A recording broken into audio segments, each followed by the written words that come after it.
Good evening students, মই miss পূৰ্বী তোমালোক সকলোকে মোৰ চেনেললৈ স্বাগতম জনাইছো। আশা কৰো তোমালোক সকলো ভালে আছা। আজি তোমালোকৰ বাবে লৈ আহিছো মই আন এটা নতুন চেপ্টাৰ শব্দ আৰু বাক্য। অলৰেডি মই আগৰ ভিডিওটো শব্দ আৰু বাক্যৰ বিষয়ে খুব চমুকৈ মই কিছুমান কথা কৈছিলো, কিন্তু আজি আমি বহলভাৱে সেইবোৰৰ ওপৰত আলোচনা কৰিম। আগতেও কৈছো মই আৰু এতিয়াও কৈছো যে কেইবাটাও আখৰ লগ লাগি যি এটা অৰ্থ প্ৰকাশ কৰে সেয়ে হৈছে শব্দ। ঠিক যেনেকৈ মই আৰু হৰ্ষৰ লগ লাগি দুটা আখৰ লগ লাগি এটা শব্দ হৈছে। ঠিক তেনেকৈ তুমি দন্ত্য ত হস্ৰইকাৰটো মত হস্ৰইকাৰে মি, এই দুটা আখৰ লগ লাগিও এটা শব্দ হৈছে। আৰু কেতিয়াবা কি হয়, এটা আখৰেও এটা শব্দ হ'ব পাৰে, যেনে ল অৰ্থাৎ বস্তুটো ল বা ৰচোন নাযাবি তেনেকুৱা ধৰণৰ। তাৰপিছত আহি পেলাই ন মানে এনেকুৱা আৰু হয় ন, আমি শলাগা হয় যে সেইটো ন। আনহাতে বাক্যৰ বিষয়ে যিহেতু মই আগতে অকণমান কৈছিলোঁ, কিন্তু আজি আমি আকৌ আলোচনা কৰিম।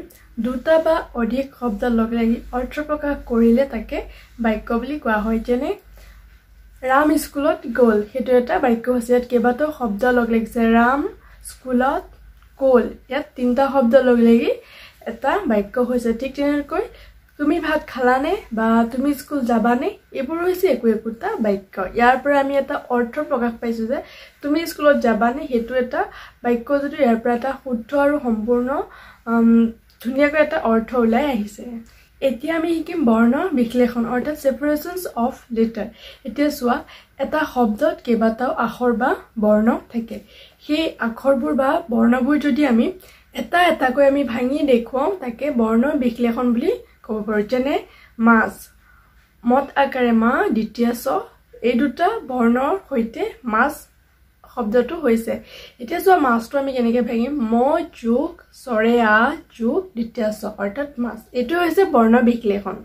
ঠিক তেনেকৈ ভাত, ভটিকে ভা দন্ত্য ত, এতিয়া এইটো আমি কেনেকৈ ভাঙিম, ভ যোগ চৰে আ যোগ দন্ত্য ত, এইটো হৈছে ভাত। আৰু ইয়াকে বৰ্ণ বিশ্লেষণ বুলি কোৱা হয়।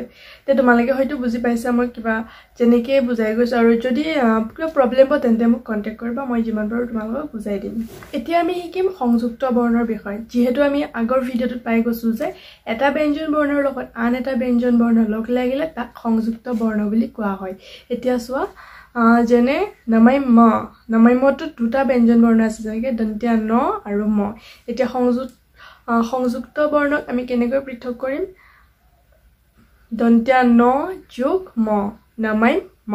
তাৰপিছত আহিলে লপাইল প, ল যোগ প লপাইল প, ক্ষয় ক যোগ মূৰ্ধন্য খ ক্ষয়। এইবোৰ হৈছে একোটা সংযুক্ত বৰ্ণ। তো আজি আমি ইমানখিনি শিকিলোঁ, ইয়াতকৈ বেছি এদিনত নিশিকোঁ বাৰু। আৰু আকৌ কৈছোঁ, যদি কিবা প্ৰব্লেম পাইছা তেন্তে মোক কণ্টেক্ট কৰিবা, মই যিমান পাৰোঁ বুজাই দিম।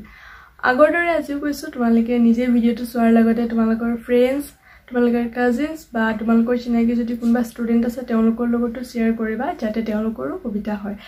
আৰু মোৰ ভিডিঅ'টো চোৱাৰ লগতে তোমালোকে চেনেলটো ছাবস্ক্ৰাইব কৰিব নাপাহৰিবা, আৰু ছাবস্ক্ৰাইব কৰি কাষতে থকা বেল আইকনটো প্ৰেছ কৰি দিবা। তেতিয়া মই যেতিয়াই ভিডিঅ' আপলোড কৰিম তেতিয়া তোমালোকে নটিফিকেশ্যন পাবা আৰু ভিডিঅ'বোৰ চাব পাৰিবা। তেন্তে আজিলৈ এই ভিডিঅ'টো ইমানতে সামৰিছোঁ। আকৌ আহিম আন এটা নতুন চেপ্টাৰ লৈ পেলাই। তেতিয়ালৈকে তোমালোক সকলো ঘৰতে থাকা, ভালে থাকা আৰু লগতে পঢ়া শুনা কৰি থাকা। Then childrens, bye bye and take care.